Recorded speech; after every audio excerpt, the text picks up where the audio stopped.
दोस्तों तो आपका स्वागत है आपके अपने channel I T job notification पे। तो काफ़ी दिनों से कई चीज़ें अपडेट नहीं करा क्योंकि थोड़ा सा तबीयत ख़राब थी। अभी भी साउंड में दिक्कत आ रही है, पर कोई नहीं, अभी नया चीज़ आया है तो चलो इसको अपडेट करते हैं, चीज़ों को देखते हैं क्या है ना। अभी CSIR का एक और आया हुआ है जिसमें CLRI जो है बेसिकली आपका central leather institute research institute जो है आपका चेन्नई में है, उसकी वैकेंसी आई हुई है। तो इसमें जो टोटल पोस्टें हैं 41 पोस्ट के लिए आए हुए हैं, ठीक है। 41 पोस्टों के लिए आया हुआ है, उसमें अलग अलग ट्रेड्स के आए हुए हैं, तो उसके बारे में देखते हैं। तो बेसिकली CSIR जो है सेंट्रल लेदर रिसर्च इंस्टीट्यूट, उस पर वैकेंसी है। जो वैकेंसी है इसमें वैकेंसी देखोगे डेट दे रखा है 16/1/2025 का है, ठीक है। इसकी एडवर्टाइजमेंट नंबर है। और इसमें क्या है, इसमें R&D स्टाफ का जो है women candidate are encourage to apply, है ना। जेंडर बैलेंस के लिए कह रहा है, वुमेन कैंडिडेट के लिए भी है, ठीक है। बाकी देखते हैं, जैसे PWD कैंडिडेट के लिए भी हैं, तो कुछ सीटें जो है PWD कैंडिडेट के लिए रिजर्व हैं, कुछ है। जैसे एक 17 नंबर का है, मतलब पोस्ट अलग अलग जैसे आई है, तो उसमें आपको देखोगे जैसे जैसे आएगा उसके हिसाब से मैं बताते जाऊँगा। बाकी ऑनलाइन एप्लीकेशन डेट जो है स्टार्ट हो रखा है आपका, 17 तारीख से फॉर्म भराने का स्टार्ट हुआ है, जनवरी से, ठीक है। ये लास्ट डेट जो है आपका 16 फरवरी तक है। ये IST है, इंडियन स्टैंडर्ड टाइम, ठीक है। आगे देखते हैं इसके बारे क्या है। जैसे अलग अलग जगह पे हैं CSIR के जो हैं सेंटर्स, जैसे हैं अहमदाबाद, जालंधर, कानपुर, कोलकाता। जो CLRI है आपका सेंट्रल लेदर रिसर्च इंस्टीट्यूट, उसके अलग अलग जगह पे हैं जो R&Ds के हैं। जैसे ये आपका CSIR है, एक DSIR करके, department of scientific industrial research. इस चीज जो है उसमें जैसे एजुकेशन का है, रिसर्च से, ट्रेनिंग से, टेस्टिंग हो गया, डिज़ाइनिंग हो गया, फोरकास्टिंग, प्लानिंग का, सोशल एम्पावरमेंट हो गया, लीडर, ये सारे इनके काम होते हैं, ठीक है, जो रिलेटेड होते हैं किससे, लेदर से। तो इसके देखते हैं ऑनलाइन एप्लीकेशन का। तो एप्लीकेशन जो है ऑनलाइन मोड पे है, तो एप्लीकेशन जो भी आप करोगे ऑनलाइन कर सकते हो, ठीक है। बाकी इसका मैं लिंक डाल दूंगा टेलीग्राम के ग्रुप पे, तो वहाँ से आप डायरेक्टली रजिस्ट्रेशन के लिए जा सकते हो, ठीक है। बाकी देखते हैं पोस्ट, जैसे टेक्नीशियन की है, ग्रेड 2 की है। इसमें टोटल पोस्ट जो है 41 है, और पे लेवल जो है लेवल 2 का है, जिसकी जो बेसिक होती है 19,900 से लेकर 63,200 तक होता है, ठीक है। टोटल आपका पैसा जो आएगा 38,483 रुपये आएगा, ठीक है। इसमें सारा जो भी आपका अलाउंस वगैरह जुड़ के आएंगे तो वो टोटल इतना बनता है 38,483 रुपीज़, ठीक है। एज लिमिट जो है अपर एज लिमिट है वो 28 साल तक है, ये जनरल का मान के चलो। बाकी कैटेगरी में अलग अलग छूट मिलती है। यहाँ जैसे दे रखा है HRA का, ठीक है। चेन्नई सिटी जो आता है X कैटेगरी में आता है। ये जैसे पैरा 6 दे रखा है, तो उसमें सारा कुछ मिल जाएगा। बाकी इसमें जैसे दे रखा है, जैसे आपको ऑनलाइन फॉर्म कर देते हो, उसके बाद क्या करना है, सॉफ्ट कॉपी जो होता है ज़रूरी नहीं है सेंड करना, ठीक है। They should not send any hard copy of the application on submission of application. Candidate shortlist for the written test should be applicable by time submitted the application। तो ये जैसे क्या है ना, बहुत सारे CSIR के फॉर्म आते हैं, उसमें हार्ड कॉपी मांग लेती है। इसमें तो क्या रखा है कि हार्ड कॉपी आपको सेंड नहीं करना है, ठीक है। ये पोस्ट हैं जिसमें आपका सीरियल नंबर है, पोस्ट है, ट्रेड है, तो उसके बाद कितने रिजर्वेशन है, अपर एज लिमिट क्या है, फिर एजुकेशन क्वालिफिकेशन, जॉब रिक्रूटमेंट क्या रहेगी। तो इसमें देखते हैं आपका इंस्ट्रूमेंट मैकेनिक का, इलेक्ट्रॉनिक मैकेनिक है, 2 पोस्ट, एक जनरल की है, एक OBC के। अपर एज लिमिट जो है एक 28 है, कैटेगरी OBC का है तो 3 साल का रिजर्व मिलेगा कैटेगरी। बाकी सब की तरह जैसे CSIR में होता है 10th में 55% साइंस के साथ होना चाहिए, और 2 साल का जो है। अच्छा, ये और में है, यदि आपके पास ITI है तो ITI आप लगाओ इंस्ट्रूमेंट मैकेनिक, और इससे बाकी ITI नहीं है तो आपके पास 2 साल का एक्सपीरियंस होना चाहिए इंस्ट्रूमेंट मैकेनिक से किया हुआ। उसके बाद और में भी दिया हुआ है, अदरवाइज आपका क्या है, 3 साल का एक्सपीरियंस मांग रखा है कहीं आप यदि काम कर रहे हो उस केस में, ठीक है। ये जैसे दे रखा है department, ministry of department organisation public sector, ये मैं काम कर रहे हो उस केस में। बाकी ये जैसे 2 साल का एक्सपीरियंस है उसमें दे रखा है, तो उसमें देखोगे आप 55% के साथ एक्सपीरियंस। सो यही चीज़ है।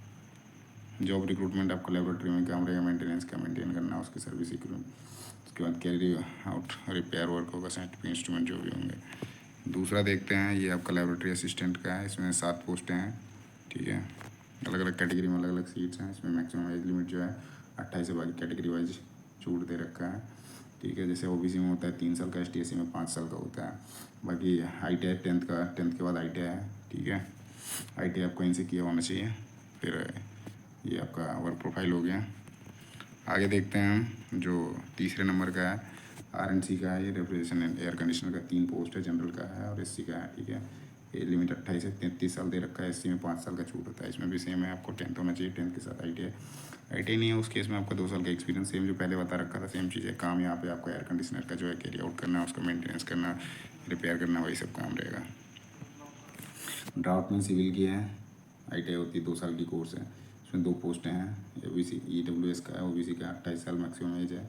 और कैटेगरी के हिसाब से 3 साल एक्स्ट्रा दे रखा है। इसमें भी 10th चाहिए, 10th के साथ 2 साल का आपका ITI हुआ होना चाहिए, ठीक है। ITI नहीं है तो फिर वही आपका 2 साल का एक्सपीरियंस है। 3 अप्रेंटिस के साथ होना चाहिए, 2 साल का एक्सपीरियंस चाहिए। फुल टाइम अप्रेंटिस है, full time experience as apprenticeship training from recognised. तो जैसे क्या होता है ना, किसी किसी कंपनीज़ में वो ट्रेनिंग करवाते हैं, ITI की ट्रेनिंग की जैसे वो भर्ती कराते हैं। जैसे मारुति सुजुकी कराती है, एक MSTA ऐसे कुछ करके होता है, मारुति सुजुकी ट्रेनिंग एकेडमी है, तो वहाँ पे ऐसे करके बंदों का भर्ती होता है। इस तरह से कहीं कहीं बहुत जगहों पे आपको मिल जाएगा। बाकी 3 साल का एक्सपीरियंस मांग रखा है, यदि कहीं से आपने कर रखा है तो उसके इसमें बाकी वर्क रहेगा वही डिज़ाइन से रिलेटेड जो है, ठीक है।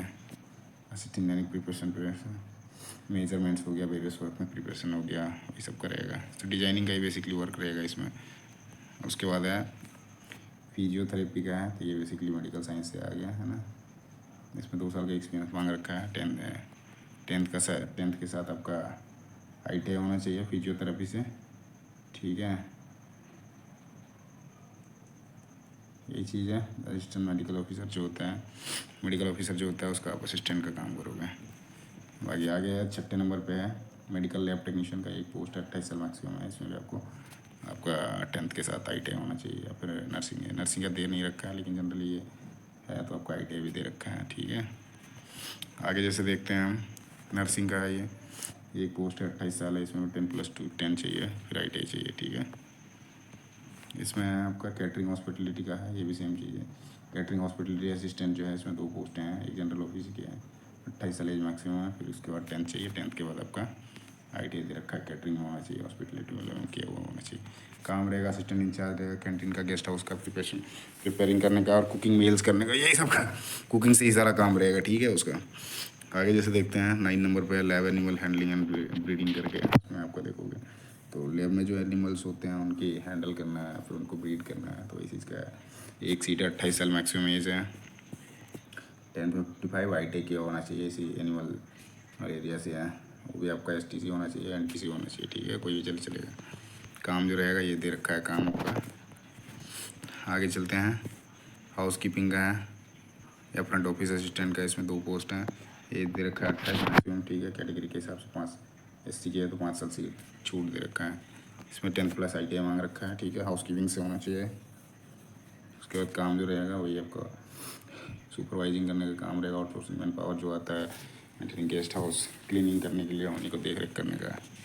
आगे देखते हैं हम फार्मासिस्ट का है, तो ये बेसिकली फार्मासिस्ट जो होता है, एक सीट है, 28 साल एज है, ठीक है। 10th होना चाहिए, 10th के साथ ITI है। जैसे ये क्या होते हैं, ITI कहीं पे ITI होते हैं, कहीं पे आपका पैरामेडिकल्स में होता है फार्मासिस्ट करके, ठीक है, तो उसमें चाहिए। बाकी वो अलाउ करेंगे, इसमें ITI लिख रखा है, ठीक है। काम वही है आपका डिस्पेंसर में जो होता है ड्रग मेडिसिन होती है उसको सप्लाई करने का, जो भी एम्प्लॉय वहाँ के रहते हैं उनको। उसके बाद ये आपका 12 नंबर हो गया नेटवर्क मेंटेनेंस के लिए, 2 पोस्ट है, 28 साल मैक्सिमम एज है और कैटेगरी पे 3 साल छूट दे रखा है। ITI होना चाहिए, कोपा से किया हुआ होना चाहिए, ठीक है। फिर computer hardware and network maintenance trade से किया हुआ होना चाहिए। काम वही रहेगा, इंस्टॉलेशन ऑपरेटिंग सिस्टम का जो होता है, सॉफ्टवेयर एंटीवायरस ये सब रिपेयर रहेगा, मेंटेनेंस रहेगा, लैन का रहेगा, उससे रिलेटेड है। फिर उसके बाद यहाँ पे कोपा का अलग से सीट है, कोपा का 8 सीट है total. Computer operator program assistant का 28 साल मैक्सिमम एज है, कैटेगरी के हिसाब से अलग अलग दे रखा है, ठीक है। बाकी 10th चाहिए, ITI चाहिए कोपा से। बाकी मेंटेनेंस रहेगा, काम जो एक्सपीरियंस रहे, ठीक है। सॉफ्टवेयर से रिलेटेड MS ऑफिस से ये सारी चीज़ें मेंटेनेंस बेसिकली आनी चाहिए। उसके बाद ये आपका एडमिनिस्ट्रेशन असिस्टेंट का है, 33 साल इसमें मैक्सिमम एज है। 10+2 10 होना चाहिए 55% में, फिर 2 साल का एक्सपीरियंस मांग रखा है, ठीक है। कोपा से या पैसा से ट्रेड से करा हुआ होना चाहिए। आगे देखते हैं हम, लाइब्रेरी असिस्टेंट का है, एक पोस्ट है, 28 साल एज मैक्सिमम है, ठीक है। इसमें क्या है, 10th किया होना चाहिए, ITI होना चाहिए आपका। लाइब्रेरी असिस्टेंट है, library information science and trade या NTC या फिर STC कुछ भी हो। इसमें वर्किंग प्रोफाइल दे रखा है, day to day running maintenance and management का जो है वो इससे रिलेटेड है। इस तरह से डेस्कटॉप पब्लिशिंग का है, एक पोस्ट है, 28 साल है। इसमें भी आपका 10th होगा, 10th के साथ आपका ITI होना चाहिए। बाकी ये आपका काम है। 16 नंबर पर लेदर गुड्स मेकिंग का मेकर का है, 2 पोस्ट है, 33 साल इस कैटेगरी में दे रखा है। ऐसे जनरली आपका अच्छा दोनों सीटें ऐसे में रिजर्व कैटेगरी में की सीटें हैं तो रिजर्व कैटेगरी के हिसाब से सीट है। एज भी हो जाएगा उसमें, 10th के साथ ITI होना चाहिए, लेदर एंड गुड्स से निकला होना चाहिए, जो भी इसका काम है वो दिया हुआ है। आगे जैसे देखते हैं फुटवेयर मेकिंग का, तो जो जूते बनाने के हैं उसके हैं 2 पोस्ट हैं। इसमें आपका SC का यूआर का है 33 साल 38 साल दे रखा है, कैटेगरी के हिसाब से अलग अलग। 10th के साथ ITI होना चाहिए, ऐसी का आपका सर्टिफिकेट होना चाहिए फुट मेकर से, ठीक है। फुटवेयर जो मेकर होता है ये आप उसका काम हो गया। ये आपका फ्लोरिकल्चर का एक सीट है, जनरल की 28 साल एज है, 10th के साथ आपका ITI होना चाहिए फ्लोरिकल्चर से। एंड लैंडस्केपिंग जो होता है या हॉर्टिकल्चर ट्रेड होता है उससे किया होना चाहिए। जो भी पूरे कैंपस में लगे होंगे उसका सारी जिम्मेवारी आपके हाथ में ही रहेगा, और मैनेजमेंट का पूरा। आगे जैसे देखते हैं मोटर मैकेनिक की सीट है, एक सीट है 28 साल तक एज है मैक्सिमम है ना, ITI के साथ साथ। ITI चाहिए 10th के साथ ITI मोटर मैकेनिक व्हीकल से, ठीक है, MMB से। जो भी वहाँ पे व्हीकल्स होंगे उनके रिपेयर करना है, उनके देख रेख करना है उनका। अब जैसे टोटल 41 सीटें हैं, ठीक है। उसमें से क्या है, एक सर्विसमैन की जो है एक सीट है, ठीक है। उसके बाद 9 सीट जो है वो पिछले साल की है, ऐसे दे रखा है, ठीक है। आगे जैसे देखते हैं हम, तो ये जो है कैटेगरी वाइज अलग अलग दे रखा है, जैसे जो भी हैंडीकैप जाएंगे उनके हिसाब से। तो उसमें जैसे कुछ पोस्टें हैं आपका 2 हैं, 13 हैं और 17 नंबर का जो है, मतलब 3 सीटें जो है पूरी तरह से रिजर्व है। किसके लिए, आपका जो PWD कैंडिडेट है उसके लिए वो रिज़र्व सीटें हैं, 2, 13 और 17 का। आगे चलते हैं हम, जनरल बेनिफिट्स का वही दे रखा है आपको। ये सारी चीज़ें जब आप जाओगे वहाँ भी पता चल जाता है कि चारा मिलेगा, टीए क्या मिलता है, कितना % मिलेगा, उसके हिसाब से सारा कुछ दे रखा है। मेडिकल अलाउंसेस क्या मिलेंगे,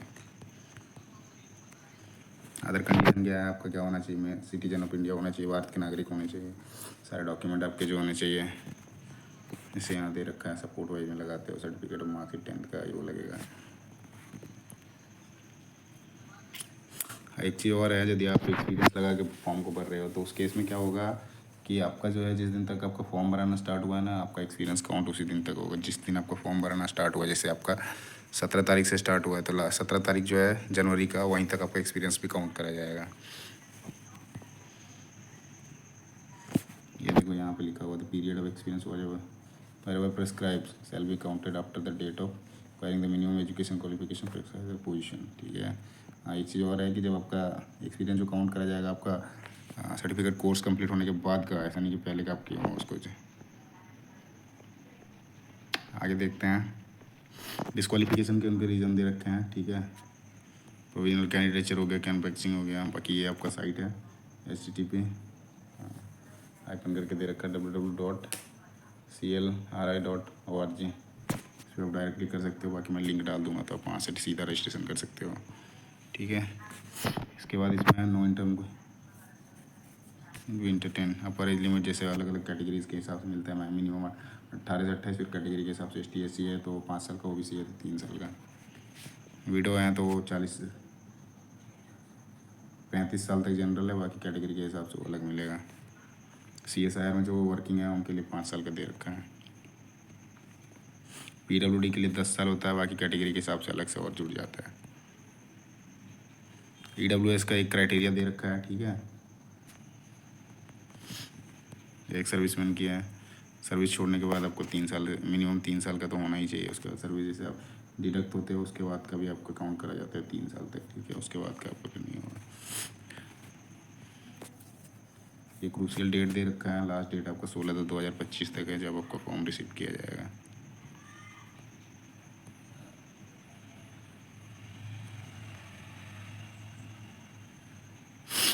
आगे देखते हैं, जो भी एक्स्ट्रा कैंडिडेट होंगे, PWD कैंडिडेट होंगे, उनको 20 मिनट का जो है एग्ज़ाम में एक्स्ट्रा दिया जाएगा पेपर को करने के लिए, ठीक है।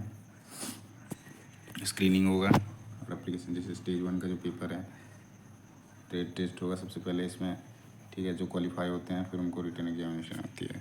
स्टेज 2 में रिटन एग्जामिनेशन होगी जिसमें आपका OMR शीट पे एग्ज़ाम होगा, ठीक है। क्वेश्चन जो होंगे वो आपके हिंदी और इंग्लिश में दोनों में होंगे, ठीक है। Standard of exam 10th 12th और ITI बेस का होगा। टोटल क्वेश्चन जो होंगे 150 होंगे, 2.5 घंटे का समय होगा। इसमें आपका मेंटल एबिलिटी है 50, 100 क्वेश्चन 100 मार्क्स के रहेंगे, इसमें नेगेटिव मार्किंग नहीं है, ठीक है। आगे पार्ट 2 में जो होगा आपका 30 मिनट का है, जनरल अवेयरनेस इंग्लिश का है, इसमें 3-3 नंबर के क्वेश्चन पे है, इसमें नेगेटिव मार्किंग है। पार्ट थर्ड में दे रखा है, इसमें 1 घंटा है। कंसर्न सब्जेक्ट होगा, 50 क्वेश्चन, 3 नंबर एक क्वेश्चन पे, इस पर भी नेगेटिव मार्किंग है। बाकी ये आपका कैसे शॉर्ट लिस्ट करा जाएगा, उसके हिसाब से सही गलत कैसे करते हो, उसके हिसाब से सही नंबर सेम नंबर आते हैं, तो फिर वही आपका उस चीज़ का दे रखा है, ठीक है। पहले ना देखा जाएगा किसी ने कम लेसर मतलब नेगेटिव मार्किंग कम कर रखा है, एक्यूरेसी उससे फाइंड होती है, वो भी सेम चीज़ पाया जाता है। डेट ऑफ बर्थ देखा जाता है, फिर अल्फ़ाबेटिकल ऑर्डर। एप्लीकेशन फ़ी जो है 500 का है, ठीक है, 500 का एप्लीकेशन फ़ी है। बाकी ये सबके लिए नहीं है, जो जनरल है, OBC और EWS है उनके लिए है। बाकी ST SC और PWD जो कैंडिडेट है उनके लिए कोई फ़ी नहीं है। ये लिख रखा है, ST SC PWD ex service women CSR employ employed, payment of application पे उनके लिए कोई फ़ी नहीं है।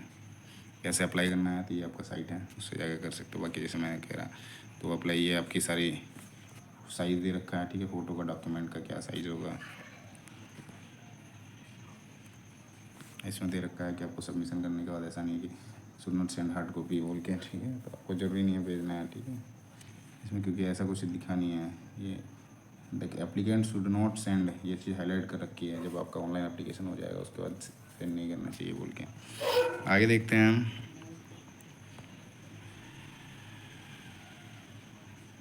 अच्छा, अभी यहाँ तक तो नहीं था, ठीक है, लेकिन यहाँ पे क्या आ रहा है, अब document to be attach along with the hard copy of application form to be sent by post only when candidate is asked to submit hard copy, only when candidate is asked to submit hard. अच्छा, आप यदि चाहते हैं उस case में, ऐसे ज़रूरी तो नहीं है, इस दोनों का मतलब क्या है। अच्छा, ये चीज़ जो चाह रहा है कि नहीं मैं मतलब जमा करूँ, उस केस में ये चीज़ दे रखा है, ठीक है, वो ऐसे जानना चाहते हैं तो उसके लिए ये वाला है। बाकी ज़रूरी नहीं है आपको जमा करना, ये चीज़ को भेजना, ठीक है। उस केस में आपको क्या क्या लगेगा वो चीज़ दे रखा है, बाकी इस चीज़ का ज़रूरी नहीं है। ये हिंदी में है इधर, ठीक है, तो मैंने सारा कुछ इंग्लिश में भेज दिया, बता दिया, ठीक है, उसको हिंदी में कैलकुलेट समझाने का, ठीक है। बाकी डेट देख लो दोबारा से एक बार, 17 तारीख से स्टार्ट हुआ है, 16 फरवरी तक आपका लास्ट डेट है। कभी भी आप फॉर्म जैसे जाओ भरना भर सकते हो। बाकी मैं फॉर्म का कैसे भरना है उसके बारे में देखता हूँ, यदि हो पाता है तो मैं उसको भी करके दे देता हूँ, जिससे आपको और आसानी हो। बाकी वीडियो कैसा लगा ज़रूर बताइएगा, और वीडियो अच्छा लगे तो वीडियो को लाइक करना और चैनल को सब्सक्राइब करना ना भूलना। धन्यवाद।